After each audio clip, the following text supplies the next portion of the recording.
Oke, halo teman-teman semua. Kali ini kita akan belajar tentang struct. Nah, jadi struct itu, oke penjelasannya ya. Gue tidak memiliki kelas yang ada di bahasa-bahasa strict OOP lain. Tapi gue memiliki tipe data struktur yang disebut dengan struct. Jadi struct itu kesimpulannya adalah tipe data struktur. Struct itu adalah kumpulan definisi variabel atau properti atau fungsi atau metode. Jadi bisa dibilang kumpulan definisi ya, entah itu fungsi, properti, atau fungsi atau metode yang dibungkus sebagai tipe data baru dengan nama tertentu. Nah, properti dalam struct tipe datanya bisa bervariasi. Jadi bisa var, float, atau string, atau boolean, dan lain-lain. Mirip seperti map, hanya saja key-nya sudah didefinisikan di awal. Dan tipe data tiap itemnya bisa berbeda.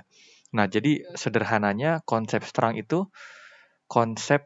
itu digolang mirip-mirip dengan konsep kelas pada OOP. Mirip-mirip ya, tapi sebenarnya beda sih, tapi mirip-mirip konsepnya. Oke, lalu dengan memanfaatkan struct, grouping data akan lebih mudah. Selain itu, rapi, terus gampang untuk di-maintain. Nah, keyword. Oke, di sini ada contoh deklarasi struct.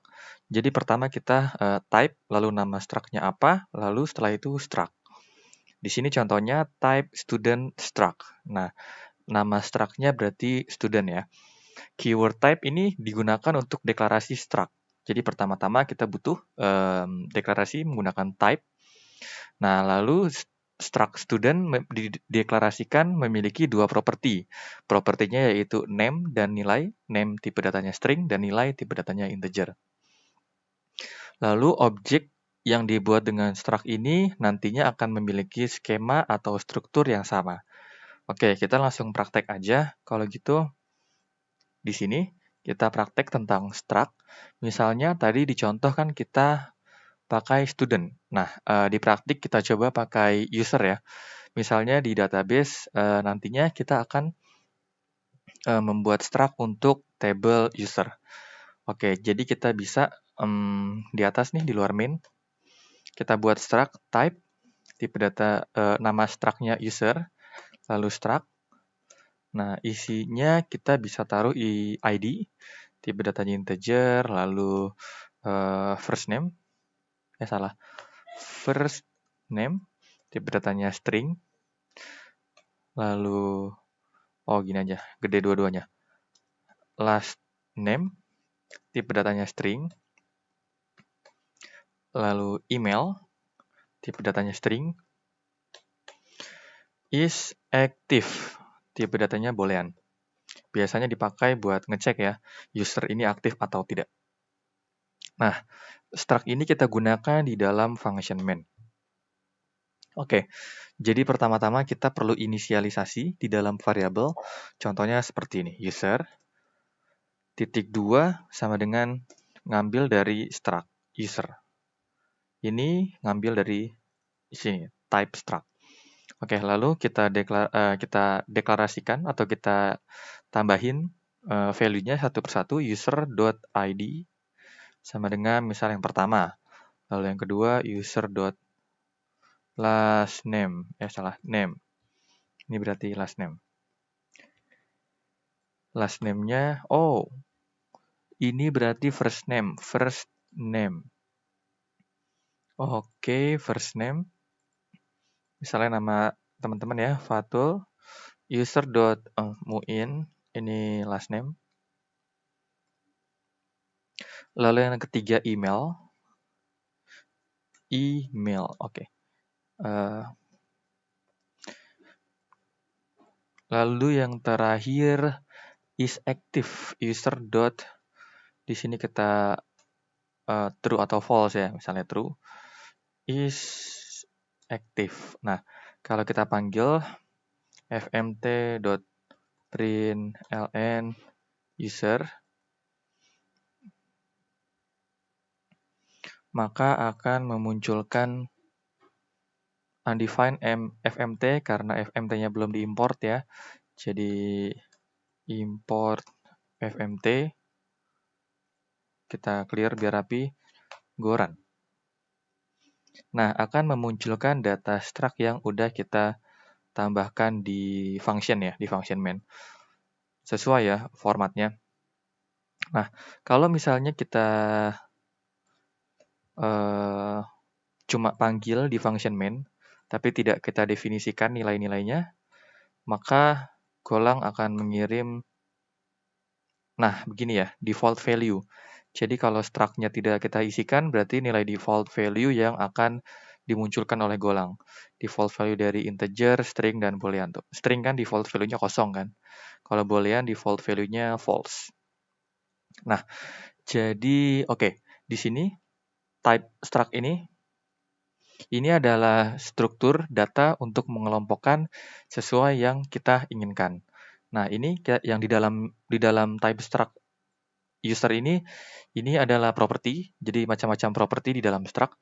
Tipe datanya seperti yang di PowerPoint tadi, bisa macam-macam. Ini untuk yang sederhana kita seperti ini dulu, string, integer, boolean gitu, dan lain-lain. Nantinya bisa function dan lain-lain.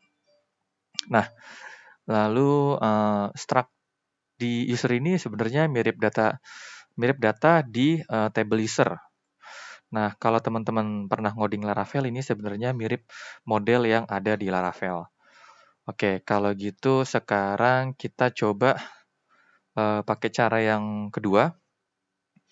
Ini kan diinisialisasi dulu ya. Kita bisa juga bikin itu langsung kita inisialisasi. Jadi user, nah di dalamnya kita pasang nih ID, titik 2 misalnya ID yang kedua gitu ya.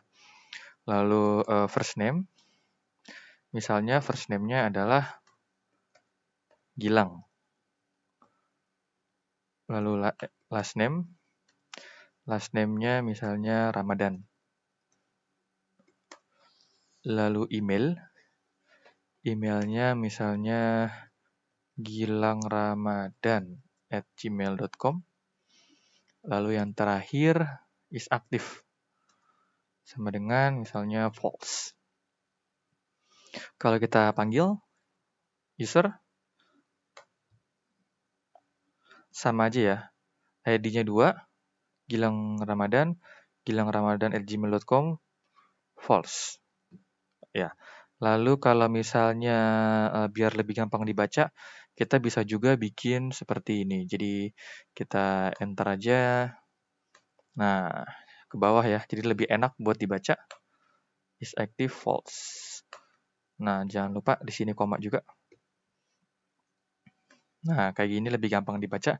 Dan kalau misalnya kita definisikan datanya lebih dari satu, untuk si data user ini, nah kita bisa bikin seperti ini. Jadi ini taruh di atas.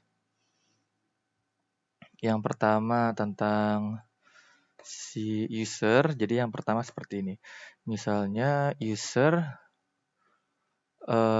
titik 2 sama dengan user. Ini inisialisasi struct-nya. Misalnya yang pertama user, yang kedua user 1. Gini. Oke, user dan user 1. Oke.